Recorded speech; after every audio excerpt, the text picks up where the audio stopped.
अस्सलामु अलैकुम व रहमतुल्लाहि व बाराकातुहू। आउज़ु बिल्लाहि मिनाश शाइतानिर रजीम, बिस्मिल्लाहिर रहमानिर रहीम। আজকে আমাদের আলোচ্য বিষয় নবুয়ত ও ইমামতের মধ্যে সম্পর্ক। চলুন এই দুটির সম্পর্ক খুঁজি কুরআন ও হাদিসের আলোকে।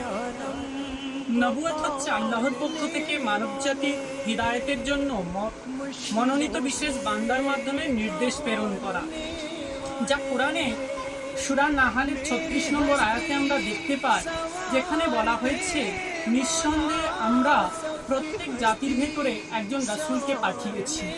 আল্লাহর ইবাদত করো এবং তাগুতের কাছ থেকে দূরে থাকো। নবীগণ এসেছেন তাওহীদ শিক্ষা দিতে, ন্যায়নীতি প্রতিষ্ঠা করতে ও মানুষকে আখিরাতের জন্য শিক্ষা দিতে। কিন্তু আল্লাহর সর্বশেষ এবং সর্বশ্রেষ্ঠ নবী হযরত মুহাম্মদ সাল্লাল্লাহু আলাইহি ওয়াসাল্লাম, তার সম্পর্কে কুরআনের সূরা আহজাবের 40 নম্বর আয়াতে দেখা যায়, মুহাম্মদ তোমাদের মাঝে কোনো পুরুষের পিতা নন, কিন্তু তিনি আল্লাহর রাসূল এবং নবীদের মধ্যে সর্বশেষ এবং আল্লাহর সব বিষয়ে জ্ঞান রাখেন। এই আয়াত দ্বারা প্রমাণিত হলো আল্লাহর রাসূলের মাধ্যমে নবুয়তের সমাপ্ত হয়েছে, তারপরে আর কোনো নবী আসবেন না। এখন প্রশ্ন হলো, নবুয়তের সমাপ্তির পর উম্মতের নেতৃত্ব কে দেবে? দিনকে বিকৃতি থেকে কে রক্ষা করবে? এখানেই প্রশ্ন আসে ইমামতের। কুরআনের সূরা আম্বিয়া 73 নম্বর আয়াতে বলা হয়েছে, আমরা তাদেরকে ইমাম বানিয়েছিলাম আমাদের আদেশে পথ দেখিয়ে।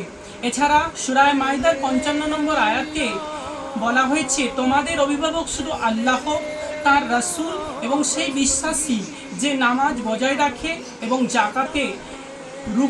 জাকাত দেয় রুকু অবস্থায়। মুফাসসিরগণ বলেন, এই আয়াত ইমাম আলী আলাইহিস সালামের উপর নাজিল হয়েছিল যখন তিনি রুকু অবস্থায় আংটি দান করেছিলেন। রাসূলুল্লাহ গাদিরে খুমে বলেছিলেন, আমি যার মাওলা, এই আলীও তার মাওলা। হাদিসে শাকলাইন থেকে রাসূলুল্লাহ বলেছিলেন, আমি তোমাদের মাঝে দুটি জিনিস রেখে যাচ্ছি, আল্লাহর কিতাব ও আমার ইতরাত অর্থাৎ আহলে বাইত। যতদিন তোমরা এ দুটিকে আঁকড়ে ধরবে কখনো পথভ্রষ্ট হবে না। হাদিসে মানজিলাতে রাসূলুল্লাহ ইমাম আলীকে উদ্দেশ্য করে বলেছিলেন, হে আলী, তুমি আমার কাছে সেই মর্যাদার অধিকারী যেমন হারুন মূসার কাছে ছিলেন, তবে পার্থক্য এই যে আমার পরে আর কোনো নবী নেই। অর্থাৎ উপরোক্ত আলোচনার সারমর্ম, নবী ছিলেন দ্বীনের প্রতিষ্ঠাতা আর ইমামগণ দ্বীনের রক্ষক। নবী ওহী পৌঁছে দেন, ইমাম সেই ওহী সঠিক ব্যাখ্যা প্রদান করেন।